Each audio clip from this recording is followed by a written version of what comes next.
हम आपके लिए बेंगलुरु के MS रमैया हॉस्पिटल से एक न्यूज़ लेकर आ रहे हैं। AICC के प्रेसिडेंट डॉक्टर मल्लिकार्जुन खड़गे की अचानक तबीयत खराब होने की वजह से उन्हें बेंगलुरु के इस हॉस्पिटल में एडमिट किया गया है ट्रीटमेंट के लिए। बताया जा रहा है कि खड़गे साहब को जब सांस लेने में तकलीफ पहुंच रही थी उसी वक्त उन्हें हॉस्पिटल में एडमिट किया गया है ट्रीटमेंट के लिए। ये सारी information district incharge mister Priyank खड़गे ने अपने ट्विटर हैंडल पर बताई है और साथ ही साथ उन्होंने कहा कि फिलहाल की जो कंडीशन है खड़गे साहब की वो नॉर्मल है, उनकी तबीयत में रिकवरी बताई जा रही है। और साथ ही साथ CM ऑफ कर्नाटका सिद्धरामैया भी MS रमैया हॉस्पिटल पहुंचे।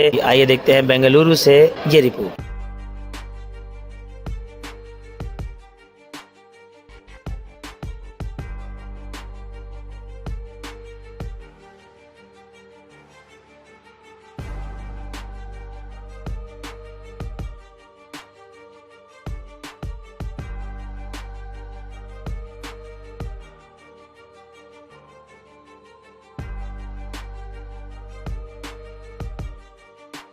This video is sponsored by Mahalakshmi Jewelers, Mannur Multi-Speciality Hospital, KBN University, Imran Silk House, Bharat Chicken Center, Al Shaykh Group of Institutions, Ideal Vitchi. Routine checkup ಗೋಸ್ಕರ ಬಂದಿರೋದು normal ಆಗಿದ್ದಾರೆ.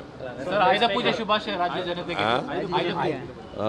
ರಾಜ್ಯದ ಜನತೆಗೆ ದಸರಾ ಮಹೋತ್ಸವದ ನಾಡಹಬ್ಬದ ಶುಭಾಶಯಗಳು. ಇವತ್ತು ನಾನು ಈಗ ಹೊರಟಿದ್ದೀನಿ ಮೈಸೂರಿಗೆ. ನಾಳೆ ಜಂಬೂ ಸವಾರಿ ಇದೆ, ಟಾರ್ಚ್ ಲೈಟ್ ಪರೇಡ್ ಇದೆ. ಎರಡು ಮುಗಿಸ್ಕೊಂಡು ಬರ್ತೀನಿ ನಾನು. ಫ್ಲಡ್ ನೆನ್ನೆ ಹೋಗಿದೆ.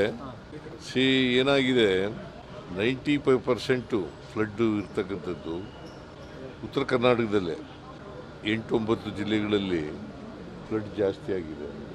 ಸೊ 95% ಉತ್ತರ ಕರ್ನಾಟಕದಲ್ಲಿ. ಬೇರೆ ರಾಜ್ಯಗಳಲ್ಲಿ ಕಡಿಮೆ ಇದೆ, ಬೇರೆ ಜಿಲ್ಲೆಗಳಲ್ಲಿ ಕಡಿಮೆ ಇದೆ, ಅಲ್ಲಿ ಮಾತ್ರ ಜಾಸ್ತಿ ಇದೆ.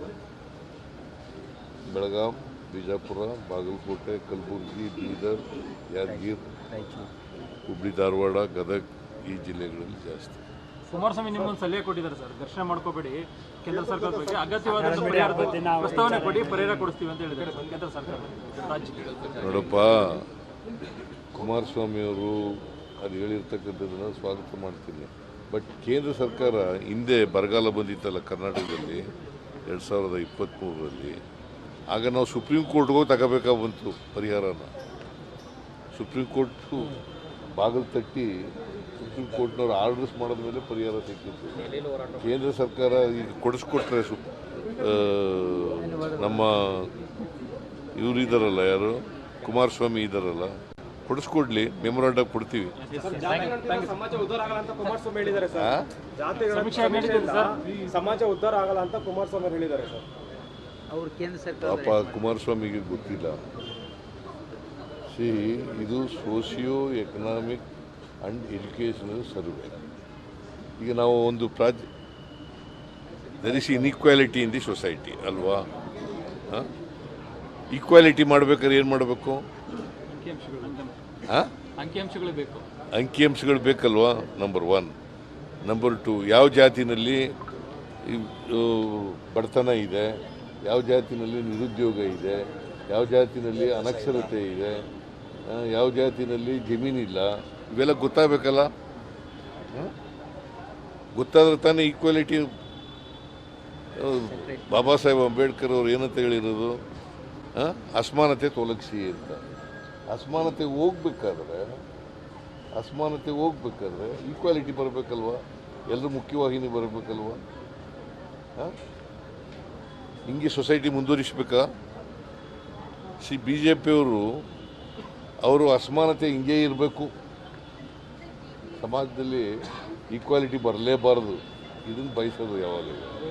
Because they wanted one community supremacy ಇರಬೇಕು. ಅದನ್ನು ಬಿಟ್ಟು ಬೇರೆ ಏನು ಯೋಚನೆ ಮಾಡಲ್ಲ. ಈಗ ಅವರು ಮಾಡ್ತಾ ಇದ್ದಾರೆ.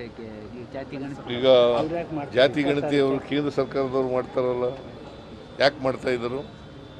ನಮ್ಮ ಒತ್ತಾಯದ ಮೇಲೆ ಮಾಡ್ತಾ ಇರೋದು. ರಾಹುಲ್ ಗಾಂಧಿ ಅವರು ಒತ್ತಾಯದ ಮೇಲೆ ಮಾಡ್ತಾ ಇದ್ದಾರೆ. This video is sponsored by Mahalakshmi Jewelers, Mannur Multi-Speciality Hospital, KBN University, Imran Silk House, Bharat Chicken Center, Al Shaykh Group of Institutions, Ideal Vitchi.